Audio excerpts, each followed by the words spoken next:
जय हिंद साथियों, मैं संतोष पाल। स्वागत है आपका एसपी एजुकेशन टारगेट में। हमारा आज का सिंप्लीफिकेशन का 7वां पार्ट है और इसमें हमारे लैंग्वेज वाले जो क्वेश्चन होते हैं उन क्वेश्चनों को हमने इंक्लूड किया हुआ है। तो आइए जुड़ते हैं अपने इस टॉपिक पे। और आपके सामने ये एक सवाल है। इनका कहना है कि 561 रुपए को ए बी सी में इस प्रकार वितरण किया जाता है कि ए को बी से 120 रुपए अधिक तथा सी से 120 रुपए कम मिले, तो बी का भाग कितना है, बी को कितना हिस्सा मिला है। ठीक है, तो बड़ा आसान सा क्वेश्चन है। सिर्फ इसकी लैंग्वेज को हम पकड़ेंगे, उसी के हिसाब से सवाल में सबसे बड़ी चीज क्या होती है कि उसकी भाषा क्या है, वो क्या कहना चाह रहा है, उसको समझ लो तो उत्तर हर व्यक्ति आसानी से दे पाएगा। ठीक है, पैसा है 561 रुपए और 3 आदमियों में बांटना है। तो इसका कहना है ए को बी से 120 रुपए अधिक मिले हैं। ठीक है, जो बी को मिला है जितना, उससे 120 रुपए ज्यादा ए को मिले हैं। तो ए को मिलने वाला हिस्सा है बी का हिस्सा और प्लस 120 रुपए, ये ए को मिलने वाला हिस्सा है। ठीक, ये इक्वेशन फर्स्ट। अब चूंकि बंटवारे में 561 की बात है तो यहां आप देखेंगे ए प्लस बी प्लस सी तीनों का हिस्सा अगर जोड़ेंगे तो 561 रुपए होगा। ये इक्वेशन फर्स्ट इसको मान लेते हैं, ये सेकेंड हो गया। ठीक है, क्योंकि बटना इसी को है, इन तीनों में है, तीनों का जोड़ेंगे तो 561 होना है। ठीक, अब आगे कह रहा है बी से 120 रुपए अधिक तथा सी से 120 रुपए कम मिले। मतलब कि जो सी को मिला है उससे कम ए को मिला है, तो मतलब ए को इससे भी 120 रुपए ज्यादा मिला सी को, तो सी का जो पैसा होगा वो बी प्लस इससे भी 120 रुपए ज्यादा, तो 12 दूना 24, 240 रुपए सी को मिला है। ये दो इक्वेशन मिल गए आपको। अब दोनों को आप जोड़ लेते हैं, सेकेंड और प्लस थर्ड से। ठीक, से जोड़ने पर तो A plus C equal to 2b और प्लस इसको जोड़ के लिख देते हैं 0, 6, 2 और 1, 360। ए प्लस सी, ये हमारा थर्ड फोर्थ इक्वेशन हो गया।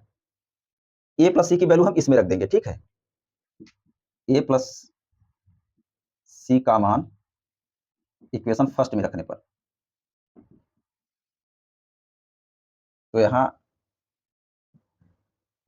ए प्लस सी की जगह 2b प्लस 360 और प्लस बी इक्वल टू 561 ये होगा। ये 2b ये b, ये 3b हो जाएगा, 560 उधर 75 कर देंगे। 3b इक्वल टू 561 माइनस 360, ये 1, 6 में से 6 गया 0 और 5 में से 3 गया 2। b इक्वल टू 201 अपान 3, ये डिवाइड कर देंगे, 6 3 18, 2 बचा 1, तो 3 6 18, यहाँ 6 आएगा, 3 6 18, 2 बचा फिर 21 हो जाएगा, 3 7 21। ये बी का हिस्सा जो है वो 67 रुपए आया। यही हमसे बी का भाग पूछा गया था, 67 रुपए, ये हमारा आंसर हो जाएगा। ठीक है, तो सिर्फ जिस तरीके से ये कहता गया हम करते गए और हमें बड़ी आसानी से हमारा आंसर मिल गया। ठीक है, अब बढ़ते अगले क्वेश्चन की तरफ। देखिए नेक्स्ट क्वेश्चन हमारे सामने है, ये भी उसी टाइप का क्वेश्चन है, थोड़ा थोड़ा सा इसमें डिफरेंट है। 600 रुपए को ए बी सी में इस प्रकार वितरित करना है कि ए के भाग का 2/5 से 40 रुपए अधिक, बी के भाग के 2/7 से 20 रुपए अधिक, सी के भाग से 9/17 से 10 रुपए अधिक, सभी बराबर हैं। यहाँ इसके कहने का ये मतलब है, और हमें ए का भाग निकालना है। ये कह रहा है कि जो ए को हिस्सा मिलता है उस हिस्से का अगर 2/5 कर दिया जाए और उसमें 40 जोड़ दिया जाए, और बी के मिलने वाले हिस्से का 2/7 भाग किया जाए और उसमें 20 रुपए जोड़ा जाए, और सी के मिलने वाले जो हिस्से हैं इस 600 में से उसका 9/17 भाग किया जाए और 10 जोड़ दिया जाए, तो ये तीनों हिस्से आपस में तब बराबर हो जाते हैं जब ये 2/5 प्लस 40 हो जाता है, जब ये 2/7 प्लस 20 हो जाता है और ये 9/17 प्लस 10 हो जाता है, तो ये भाग आपस में बराबर होते हैं। उस कंडीशन में हमें ए का भाग निकालना है, यही शर्त हमें दी हुई है। ठीक है, तो आइए इसको भी हम देखते हैं। ये ए का जो भाग है, ए का ये 2a/5 से 40 रुपए अधिक प्लस 40। ठीक, ये इक्वल टू, अब बी के मिलने वाला जो भाग है वो 2/2b/7 करेंगे और ये प्लस 20 इक्वल टू 9c/17 और प्लस 10। यह भाग आपस में बराबर है, ये सवाल का ये कहना है।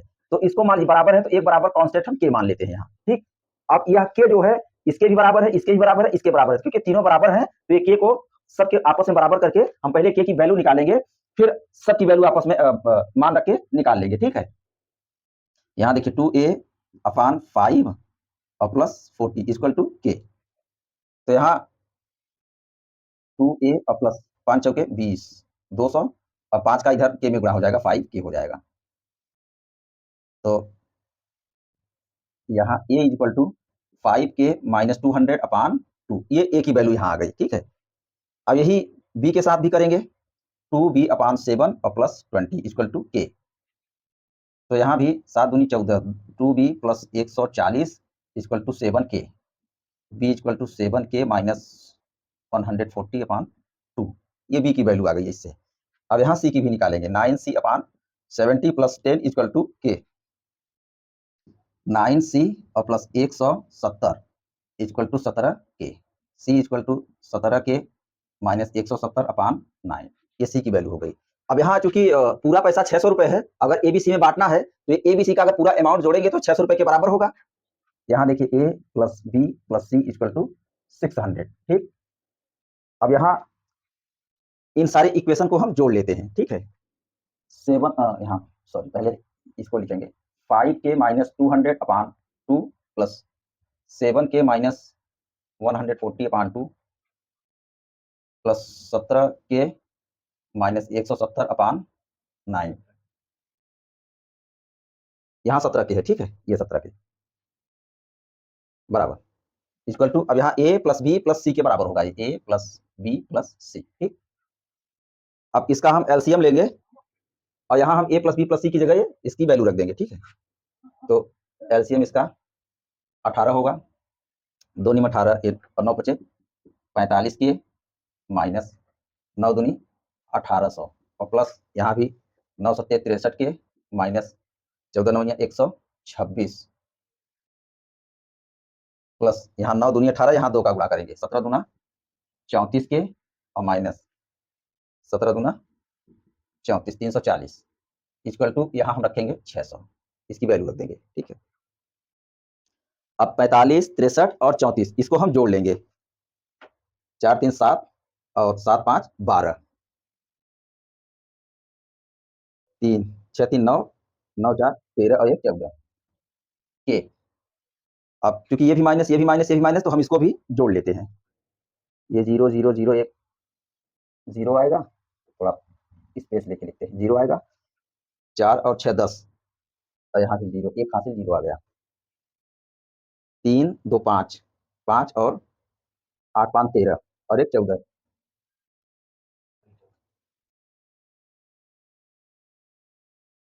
ये 3, अच्छा तो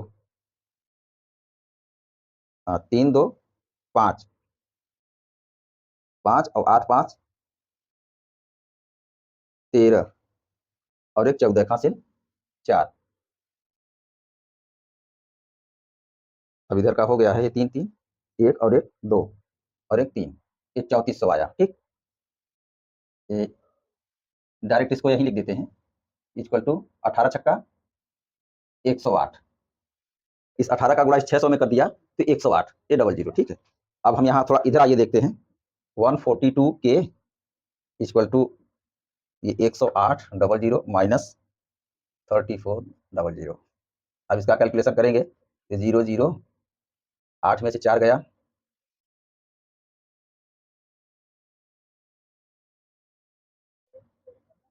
6 2 8 6 आया ना, 4 बचेगा ना, और यहाँ 10 में से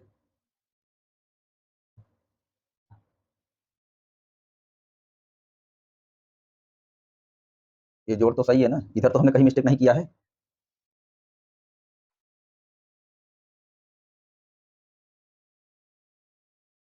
8 में से देखिए ये थोड़ी सी मिस्टेक हो गई लिखने में, यहाँ 142 के और माइनस 3400 है, ये 75 होके जब इधर आएगा तो यहाँ प्लस होगा, ये देखिए यहाँ प्लस होगा, ठीक है। तो प्लस होगा तो ये जोड़ेंगे, यहाँ माइनस था तो हमने वहां भी माइनस लगा दिया, इसका विशेष ध्यान देंगे, सवाल जब हल करेंगे जब भी पक्षांतर में प्लस आता है माइनस आता है, इसका ध्यान देके कैलकुलेशन करेंगे, यही मिस्टेक होने का सबसे बड़ा खतरा रहता है, ठीक है। तो यहाँ ये प्लस होगा, अब इसको जोड़ेंगे, ये 00 ये हो गया, 8 4 12 खांसी लगा 2 3 और 1 ये 4 और ये 142 142 के ये 142 से कटेगा 100 बार, तो यहाँ के की वैल्यू हमको 100 मिल गई, ठीक है। तो अब ये वाला इक्वेशन है आपके पास, ये की वैल्यू यहाँ इसी में हम के का मान रख देंगे, ठीक, आ जाएगा, या इसमें रख दें ये,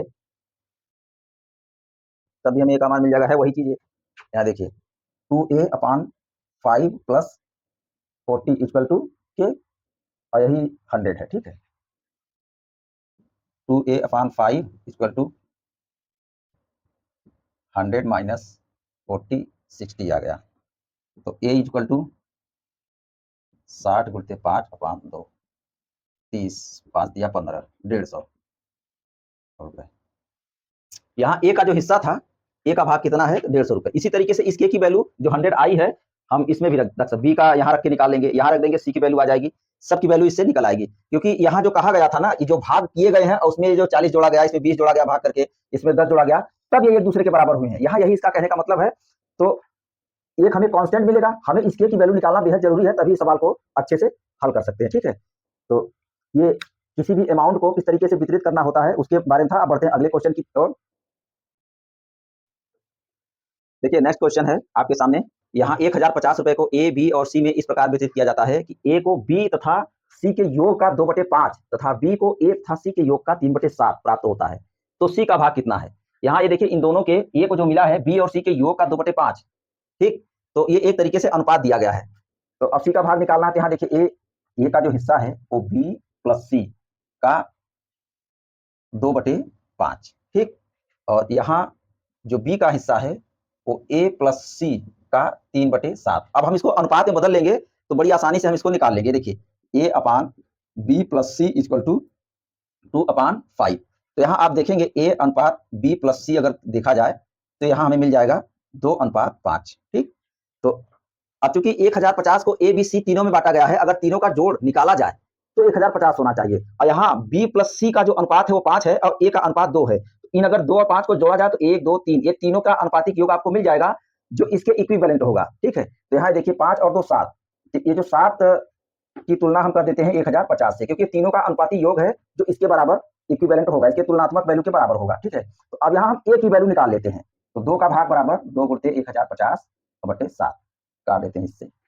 7 एकम 7 3, 7 पंजे 35, 0, 15 दूना 30। तो जो ए का भाग यहाँ आया, क्योंकि ये 2 की वैल्यू है और 2 का अनुपात ये ए को डिफाइन करता है, ये 2 अनुपात ए की वैल्यू है, तो ए का जो भाग है यहाँ 300 रुपए आ गया, ठीक। अब आइए इधर देखते हैं थोड़ा सा इसके लिए। यहाँ भी बी अपान ए प्लस सी, तो यहाँ 3/7, ये इसका अनुपात मिल गया। तो बी अनुपाते ए प्लस सी, यहाँ 3/7। ए और प्लस सी का जो अनुपात है वो 7 मिला है और बी का 3 मिला है।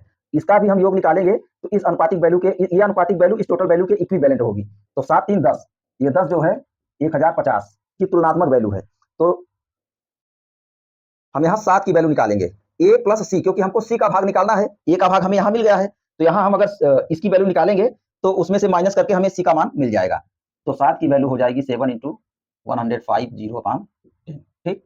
ये इससे कट गया, 7 पंजे 35 और 7 एकम 7, ये 7 अनुपात की वैल्यू है। तो ए प्लस सी की वैल्यू आई है 735। तो यहाँ ए की वैल्यू है 300, 300 प्लस सी इक्वल टू 735। तो सी इक्वल टू 735 माइनस 300, ये 5 3 और 4, 435। सी की वैल्यू आ गई 435 रुपए, ठीक। ये इस तरीके से जो पैसों को वितरित करना होता है, 2-3 टाइप के क्वेश्चन थे, हमने इनको लिया था, अच्छे से आपको समझ में आ गया होगा। अब बढ़ते हैं अगले क्वेश्चन की ओर, ठीक। देखिए नेक्स्ट क्वेश्चन हमारे सामने है। एक किसान अपनी यन गायों के झुंड को, एक किसान है उसके पास ढेर सारी गायें हैं और वो 4 पुत्रों में बांटना चाहता है। तो यन गाय है उसके पास, एक आपके क्वेश्चन में दिया हुआ है, और पहले पुत्र को पूरे झुंड की आधी गाय देता है वो, और दूसरे पुत्र को पूरे झुंड का 1/4 गाय, और तीसरे पुत्र को झुंड का 1/5 गाय तथा चौथे पुत्र को 7 गाय मिलती है। इस तरीके से वो पूछ रहा है कि यन का मान क्या है, पूरा झुंड उसके पास कितने गायों का है, ठीक है। तो अब चूंकि पूरे झुंड से ही बांटा जा रहा है सबको, तो यहाँ ये देखिए, पहले पुत्र को, फर्स्ट को मिला है पूरे झुंड का n/2, और सेकेंड पुत्र को मिला है पूरे झुंड का n/4, और थर्ड पुत्र को मिला है n/5, और फोर्थ वाले को मिला है 7 गाय। अब इन सभी फर्स्ट, सेकेंड, थर्ड और फोर्थ सभी पुत्रों की अगर संख्या जोड़ ली जाए गायों की, तो वो यन गायों के बराबर होगा, क्योंकि इन्हीं में से तो इनको वितरण किया गया है, ठीक। तो n/2 plus n/4 plus n/5, यन है, ये ध्यान दीजिएगा, और प्लस 7 इक्वल टू n गाय। अब इसका हम एलसीएम लेंगे, 4 पंचे 20, 2 धामे 20, 10 यन। देखिए यहाँ 20 इसका एलसीएम हो गया, और ये 2 ढाई 20, ये 10 यन हो गया। और 4 पंजे 20, ये 5 n, 5 चौके 20, 4 n और प्लस यहाँ 1 है तो 20 बार जाएगा, 7 दूनी 14, ये 140 इक्वल टू n। अब 10 n, 5 n और 4 n को आपस में जोड़ लेते हैं। 10 5 15 और 15 4 19, 19 n और प्लस 140 इक्वल टू ये 20 n। 20 का गुणा इस n में हो जाएगा, ठीक है। अब इसको पक्षांतर कर देते हैं, 140 equal to 20 n minus 19 n equal to n हो जाएगा, एक बचेगा तो n इक्वल टू 140 गाय, ये हमारा आंसर हो जाएगा। उसके पास 140 गाय थी और वितरण इस तरीके से किया है उसने, ठीक है। यही हमसे पूछा जा रहा था। ये आपके सामने ये गाय से वितरण संबंधित क्वेश्चन था। अब बढ़ते हैं अगले क्वेश्चन की ओर। देखिए ये अगला क्वेश्चन आपके सामने है। यहाँ एक व्यक्ति किसी लक्ष्य पर निशाना लगाता है और प्रत्येक बार जब उसका निशाना लग जाता है तो उसे 1 रुपए मिलते हैं, ठीक। प्रत्येक बार 1 रुपए मिलता है तथा अगर निशाना चूक जाता है, नहीं लगता है, तो 1 रुपए उसको हर्जाना देना पड़ता है। और 100 बार निशाना लगाता है वो और उसे 30 रुपए मिले, कितनी बार उसका निशाना चूका। अब इसको आप मुंह-ज़बानी भी सॉल्व कर सकते हो, ठीक है। क्योंकि वो आप सोचो कि वो व्यक्ति एक निशाना लगा रहा है, ठीक है। तो अगर वो 100 के 100 बार निशाना लगाता तो उसको कितने रुपए मिलते? 100 रुपए मिलते। लेकिन उसको मिले कितने हैं? 30 रुपए मिले हैं। तो इसका मतलब है कि निशाना पूरा उसका लगा नहीं है, कुछ चूका है। अगर 100 के 100 बार उसका निशाना चूक जाता तो उसको 100 रुपए देने पड़ते हैं, लेकिन उसकी कुछ कमाई हुई है 30 रुपए। तो अगर जैसे इसका हिसाब लगाइए कि उसको जेब से कुछ नहीं गया है, उसको मिला है, इसका मतलब है कि उसको निशाना ज़्यादा बार लगा है और कम बार नहीं लगा है, ठीक है। डिस्कस हुआ था 100 बार निशाना लगा है और हमको पूछा गया था कितना बार निशाना चूका है। मान लीजिए निशाना जो चूका है उसकी संख्या हम मान लेते हैं x बार उसका निशाना नहीं लगा, तो निशाना लगने की संख्या होगी, क्योंकि 100 बार टोटल है तो 100 माइनस x बार। अब चूंकि निशाना जो उसका लगा है वो चूकने से ज्यादा बार लगा है, तभी तो उसकी कमाई हुई है। अब अगर जो निशाना लगा है ये कम होता तो उसकी जेब से पैसे जाते। तो यहाँ सीधा सा है 100 माइनस x और माइनस x, जब इसमें से इसको घटा देंगे तब उसकी कमाई हुई है 30 रुपए, ठीक। अब इसको कैलकुलेशन कर लेते हैं। 100 माइनस 2x इक्वल टू 30, तो 100 माइनस 30 इक्वल टू 2x, यहाँ बचा 70 इक्वल टू 2x। x से ये 35 बार कटा 2 से, तो x इक्वल टू 35 बार। तो x हमने क्या माना है कि निशाना कितनी बार चूका है, तो 35 बार उसका निशाना चूका है, 65 बार उसका निशाना लगा है, ठीक है। अब बढ़ते हैं अगले क्वेश्चन की ओर। देखिए नेक्स्ट क्वेश्चन आपके सामने है। यहाँ एक पार्टी में प्रत्येक व्यक्ति सभी उपस्थित व्यक्तियों से हाथ मिलाता है। यदि कुल हैंडशेक 66 हुए हैं तो पार्टी में कितने व्यक्ति थे? तो ये क्वेश्चन थोड़ा सा अलग ढंग का है। इसमें ये कॉम्बिनेशन से संबंधित जो संचय होता है, इंग्लिश में उसे कॉम्बिनेशन कहते हैं, इंग्लिश में संचय से संबंधित क्वेश्चन है। इसमें जो क्रम का जो घटनाएं घटती हैं उसमें अगर क्रम का ध्यान न दिया जाए तो उसको संचय कहते हैं। अगर क्रम का ध्यान दिया जाता है सभी घटनाओं में तो उसको हम परमुटेशन क्रमचय बोलते हैं, ठीक है। तो इसको अभी हमने पढ़ाया नहीं है आपको क्रमचय और संचय से संबंधित, तो इसके ऊपर भी हम एक आपको पूरी क्लास वाइड कराएंगे। सारे क्रमचय के बारे में डिस्कस होगा, संचय के बारे में डिस्कस होगा, ठीक है। और इसी का पूरा उपयोग आपकी प्रोबेबिलिटी में होता है, ठीक है। तो जब प्रोबेबिलिटी पढ़ाएंगे तो पहले क्रमचय संचय को बता देंगे अच्छे से, उसके बाद प्रोबेबिलिटी बताएंगे, सारी चीजें आपकी क्लियर हो जाएगी। यहाँ केवल आप थोड़े से कंसेप्ट पे फोकस करिएगा कि जो क्रमचय होता है, देखिए संचय तो क्रम का ध्यान न दिया जाए तब हम वहां संचय का उपयोग करते हैं कॉम्बिनेशन का, और जब क्रम का ध्यान दिया जाता है तो हम वहां परमुटेशन का उपयोग करते हैं, ठीक है। तो अब चूंकि यहाँ क्रम का ध्यान नहीं दिया जा रहा है, जैसे एक व्यक्ति जब दूसरे से हाथ मिला लेता है तो वह चाहे जिस क्रम में हो उसका ध्यान न देकर फिर अगले से वो मिलाता है, ठीक है। तो यहाँ उसका फार्मूला होता है, जैसे n व्यक्ति हैं, NCR, एक बार में अगर r व्यक्तियों की जरूरत पड़ती है और n व्यक्ति उपस्थित हैं तो इसका जो है जो कॉम्बिनेशन होता है factorial n upon factorial r into factorial n minus r होता है, ठीक है। तो यही इसका फार्मूला होता है, ये इसी फार्मूले पे ये क्वेश्चन आधारित है। यहाँ देखिए क्योंकि हमें ये तो पता नहीं है कितने व्यक्ति हैं तो व्यक्तियों की संख्या n मान लेते हैं, तो MC।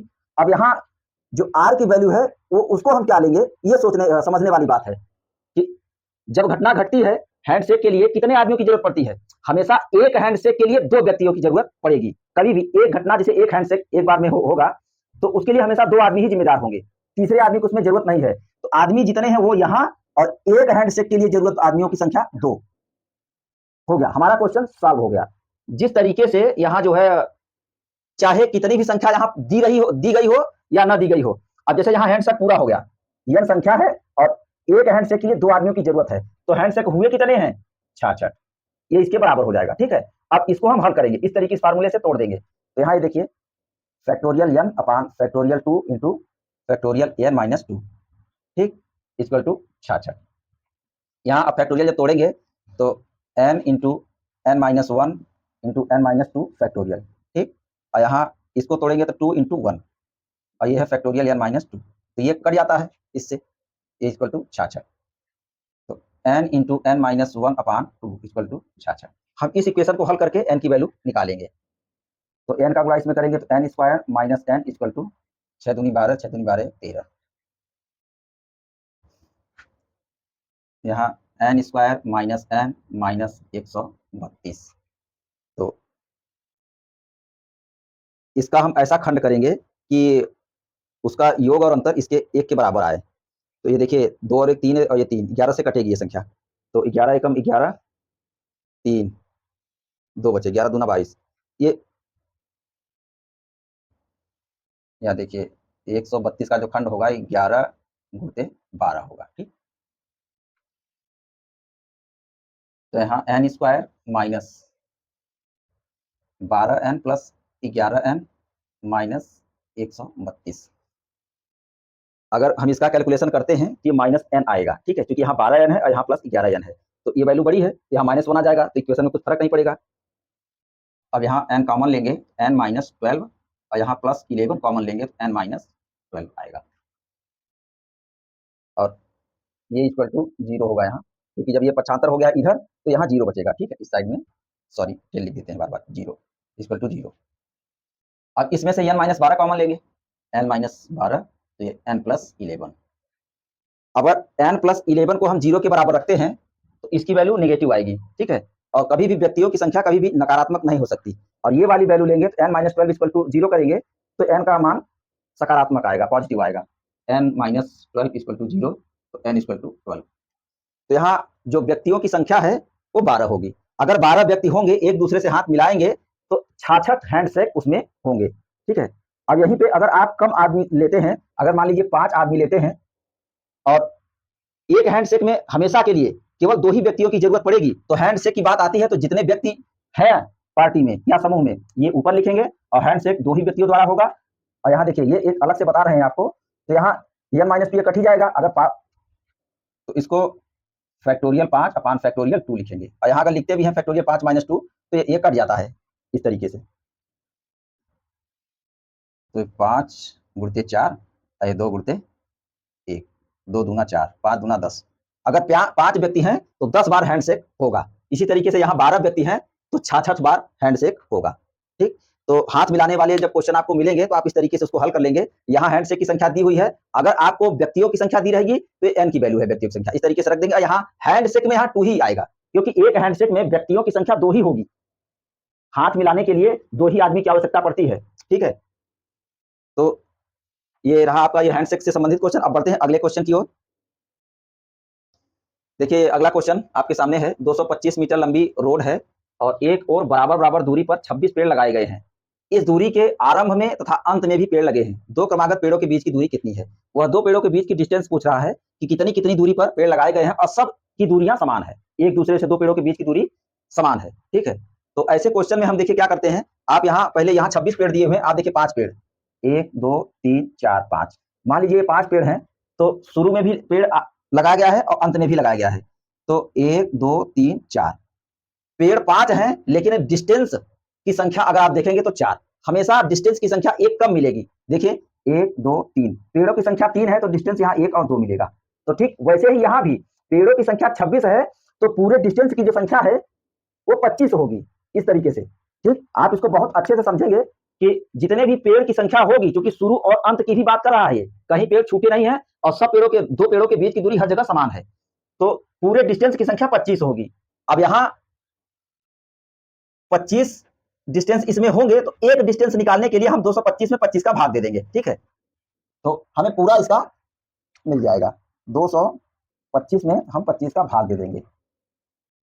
तो 5 पंजे 25 और 5 चौके 20, 2 और फिर 5 पच्चे 25, 5 नमा 45, 9 मीटर, ठीक। अब 225, ये 225 मीटर है, ठीक है। तो 225 मीटर को हमने 25 से डिवाइड कर दिया, तो दो पेड़ों के बीच का एक डिस्टेंस मिल गया जो 9 मीटर का है, ठीक है। यही हमसे पूछा जा रहा है। तो यहाँ यही ध्यान देने वाली बात है कि जितने पेड़ों की संख्या होगी, डिस्टेंसों की संख्या उससे एक कम होगी, ठीक, क्योंकि दो पेड़ों के बीच में एक ही डिस्टेंस होगा। तो ये आपका आंसर हो गया, ठीक। अब बढ़ते हैं अगले क्वेश्चन की तरफ। ये देखिए नेक्स्ट क्वेश्चन है आपके सामने। एक गेंद है, कुछ ऊंचाई से गिराई जाती है, नीचे से ऊपर से नीचे की ओर, ठीक है। और यह धरती से टकराकर 3/4 भाग तक उछलती है। यदि किसी गेंद को 32 मीटर ऊंचाई से गिराया जाता है, तो तीसरे छलांग में वो कितनी ऊंचाई तय करेगी। जैसे एक बार अगर हम इसको छोड़ते हैं, तो पहली बार में जब वो गेंद टकरा कर आएगी, तो मान लीजिए 32 मीटर से छोड़े हैं, तो 32 का 3/4 करेंगे, तो एक बार टकरा के ऊपर आएगी। उसके बाद फिर जब जाएगी टकराएगी, फिर वो 3/4 भाग ऊपर आएगी। इस तरीके से हर बार कुछ ना कुछ कम होती जाएगी। तो पूछ रहा है कि तीसरी बार जो टकरा के ऊपर आएगी, तो कितनी ऊंचाई तक आ पाएगी, ठीक है। तो टोटल ऊंचाई तो 32 है। तो यहाँ देखिए तीसरे टप्पे की बात कर रहा है। ये 32 गुणित 3/4, ये पहले टप्पे का हो गया, फिर दूसरे टप्पे का 3/4 और तीसरे टप्पे का 3/4। यही ऊंचाई वो तय करेगी। ये देखिए 4 8 32, 4 दूनी 8 और 2 दूना 4, 3 तिया 9, 9 तिया 27, 27/2, सॉरी यहाँ 2 रहेगा, 2। अब ये 13 दूना 26, 13 बार गया, 1/2 मीटर। जब वो तीसरी बार टप्पा खाएगी, तो 13 से 1/2 मीटर तक ऊपर उछलेगी, ठीक है। ये क्वेश्चन था। अब बढ़ते हैं अगले क्वेश्चन की ओर। देखिए नेक्स्ट क्वेश्चन आपके सामने है। ये एक 80 मीटर ऊंचे गोल खंभे पर एक बंदर 1 मिनट में 5 मीटर वो चढ़ता है, परंतु दूसरे मिनट में 2 मीटर नीचे फिसल जाता है। खंभे के ऊपरी सिरे पर पहुंचने में उसे कितना समय लगेगा। ऐसे क्वेश्चनों में ये आपसे पूछ रहा है कि कितने समय में ऊपर चढ़ जाएगा। तो जो अंतिम बार जब वो छलांग लगाएगा, तो 1 मिनट में वो 5 मीटर ऊपर छलांग लगाता है।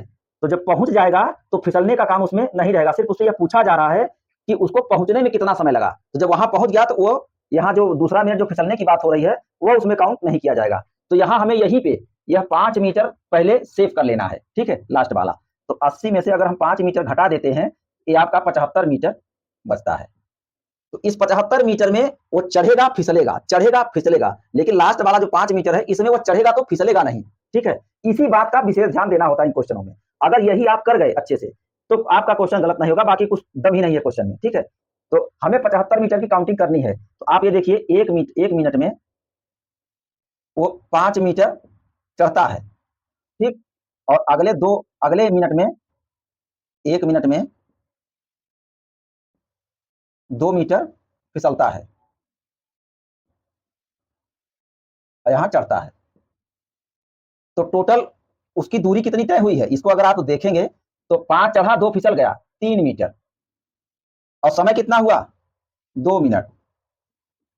तो यहाँ आप देखेंगे कि 2 मिनट में उस खंभे पर उसने 3 मीटर की ऊंचाई तय की है। तो 3 मिनट जाने में उसको 2 मिनट लगा। तो 3 मीटर जाने में, सॉरी 3 मीटर जाने में 2 मिनट लगा। तो वो 75 मीटर जाने में कितना समय लगेगा, इसको हम इस हिसाब से निकालेंगे, ठीक है।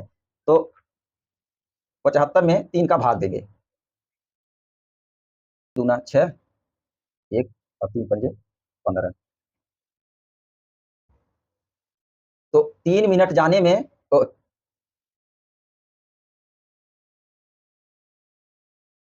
उसको 2 मिनट लगता है, ठीक है। तो अब ये चूंकि जब 75 को हमने 3 मीटर से डिवाइड किया, तो 25 बार गया। तो इसको हम समय में अगर बदलेंगे, तो ये 50 मिनट होगा, ठीक है।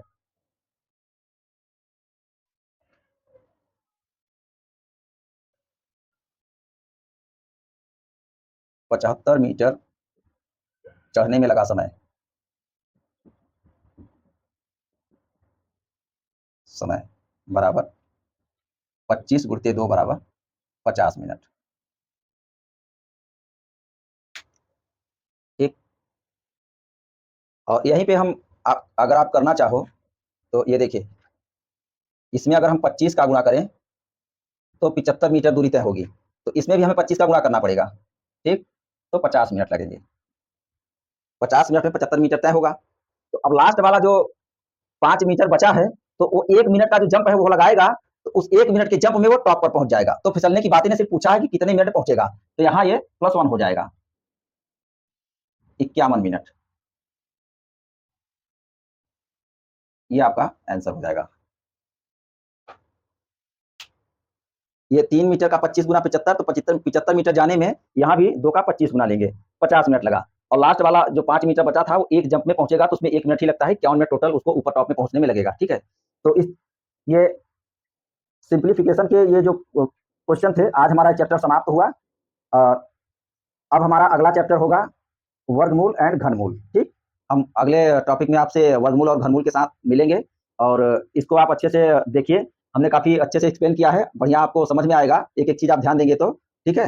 अब देखने के बाद आप हमेशा, मैं आपसे एक रिक्वेस्ट करता हूँ कि हमारे लिए थोड़ा-सा लाइक, शेयर एंड सब्सक्राइब ज़रूर करिए, और ऐसा करने से हमारे अंदर जो उत्साह बढ़ता है, हम दुगने उत्साह से आपके सामने आएँगे और बढ़िया-बढ़िया क्वेश्चन लाएँगे और अच्छे से एक्सप्लेन करेंगे। आप कोई समस्या होती है, तो आप उसे कमेंट ज़रूर करिए, हम तक पहुँचाइए, हम आपकी हर समस्या पर डिस्कस करेंगे, ठीक है? आज इतना ही, अब मिलते हैं नेक्स्ट वीडियो में, तब तक के लिए धन्यवाद। जय हिंद, जय भारत।